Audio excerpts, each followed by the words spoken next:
C'est quand même super qu'on soit aussi nombreux. À mon avis, la Poste ne s'attendait pas à ça, donc ça va quand même appuyer dans le sens d'une relaxe peut-être. Et voilà, juste pour dire, moi, c'est pas ça qui va m'arrêter, quoi. C'est pas un entretien préalable au licenciement. Ils m'ont déjà mis 2 blâmes en 2 ans pour des faits similaires, alors qu'en fait, il n'y avait rien. Réglementairement, ils ne peuvent rien me reprocher. On va dans les services, on discute avec les collègues. On a prévenu, à chaque fois, on prévient avant, parce qu'on a encore rencontré l'inspection du travail la semaine dernière. Elle nous a dit, même prévenir, déjà vous êtes gentils, parce que logiquement, on ne serait pas censé prévenir avant de rentrer dans les bureaux. Nous, on le fait, et malgré tout, ils osent encore nous sanctionner.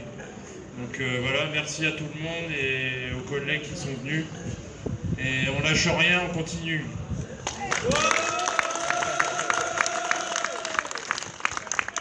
Je suis facteur dans le Calvados. Donc quand on a appris ce qui allait arriver à Vincent, donc bien évidemment, on est venu tout de suite. Et ça ne nous a pas dérangé de faire la route. Moi aujourd'hui aussi, je suis vraiment surpris, c'est de voir pas mal de collègues postiers, de voir des collègues sans papier, de voir des collègues de l'éducation et de tous les secteurs. En fait, c'est ce que disait Olivier. Ce qu'on reproche à Vincent, c'est nous ce qu'on fait tous les jours. C'est d'aller voir nos collègues de boulot, avec qui on fait le même taf, d'aller les voir, de discuter avec eux, de voir les revendications et les problèmes qu'ils ont. Donc nous, notre but, c'est ça, et d'essayer de les mobiliser. Parce que la boîte, ce que disait Olivier tout à l'heure, c'est vrai, mais ce qu'il a oublié, c'est qu'on a une boîte qui a touché pour le CICE, donc crédit impôt pour faire des emplois, 300 millions d'euros l'année dernière. Et on supprime 10 000 emplois par an. Donc ils sont en train de détourner l'argent public. Voilà ce qu'ils font, cette boîte. Et eux, leur idée, c'est quoi? C'est sanctionner Vincent, c'est sanctionner Yann, c'est sanctionner tous les camarades qui, comme disait Olivier, veulent lutter et veulent appeler les collègues à lutter collectivement, ensemble, et des secteurs différents. Ben, leur idée, c'est quoi? C'est qu'on ait peur? Ben non. La peur, elle va changer de camp. C'est eux, dans les bureaux là-haut, qui doivent avoir peur demain. Parce que nous, justement, notre but, c'est qu'ils arrêtent les politiques de merde qu'ils mettent en place. À chaque fois, c'est sur les facteurs que ça trinque sur la Poste, jamais sur les cadres. À chaque fois, on nous demande de faire du boulot en plus. Là, c'est câble, la pause méridienne et toutes les merdes de nouveaux services qu'ils nous inventent. Donc ça, c'est fini, ça, on n'en peut plus, nous. On n'en peut plus travailler dans des conditions de merde. Voilà, dans les conditions qu'on va.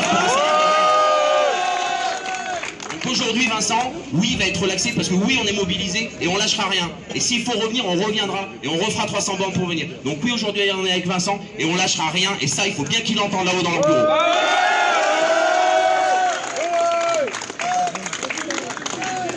Lutte récente qui a été quand même assez médiatisée. Merci à vous d'être venus. Alors aujourd'hui, Vincent, il a son entretien préalable à licenciement. Parce que c'est un militant syndical déterminé qui ne lâche pas, qui ne lâche rien. Et les griefs que la Poste fait à Vincent, c'est quoi? C'est simplement d'aller militer dans les centres, d'aller rencontrer ses collègues. Qu'est-ce qu'on lui reproche? De ne pas signer le registre des visiteurs à l'entrée des centres. De ne pas prévenir de ces visites de centre, puisque la Poste impose tout à fait illégalement l'obligation de prévenir 48 heures à l'avance lorsqu'on va faire une visite de centre. Et également, accrochez-vous bien, on lui reproche d'avoir fait tourner une pétition dans les services.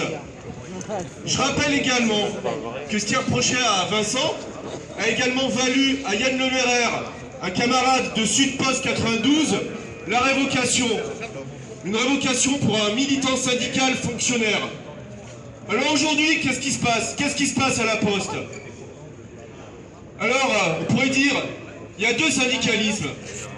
Il y a un syndicalisme qui va dans les réunions avec les patrons, qui regarde, qui écoute, et qui fait rien de spécial, qui prend des notes, et qui repart en serrant la paluche et en ayant bu un café.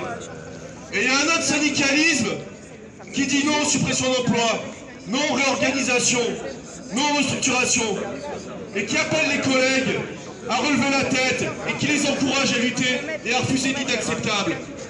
Parce qu'aujourd'hui à la Poste, il faut savoir, en 2002, il y avait 323 000 agents. Aujourd'hui à la Poste, il n'y en a plus que 236 000. C'est un des plus grands plans sociaux qu'on ait eu dans le pays en l'espace de 10 ans. Un rythme d'environ 10 000 suppressions d'emplois par an. Et aujourd'hui, c'est ce contre quoi on lutte. Et les militants de lutte, comme Vincent, sont pleins dans la ligne de mire. Sur Paris, il y a eu un enchaînement de conseils de discipline sur les militants syndicaux. Aujourd'hui, on a même un camarade, Bruno, qui passe en conseil de discipline, la boîte devant 3 mois, simplement parce que dans notre conseil de discipline d'une camarade qui est également sanctionnée ici, il a tenu des propos qui ont déplu au RH de la Poste. Alors oui, s'ils veulent nous museler, s'ils veulent nous faire taire, c'est parce que la Poste, c'est également qu'elle est assise sur une poudrière, parce que la colère est forte dans les services, même si pour l'instant ça ne se voit pas. Mais c'est vrai que les facteurs et les postiers en ont assez des suppressions d'emplois et des réorganisations. Et qu'il nous appartient à nous de faire exploser cette poudrière. Alors oui, aujourd'hui ce qu'on demande c'est la relaxe pour Vincent, qui sort blanchi de cette EPL. Tout notre soutien pour Vincent, merci à vous.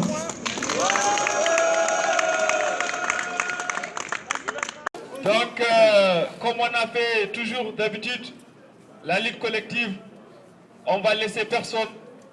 Si notre camarade est pris par quelque part l'injustice, on devrait être là pour défendre notre camarade, que ce soit dans les télécoms, que ce soit un travailleur sans papier, que ce soit dans n'importe quel secteur, on sera là pour le défendre.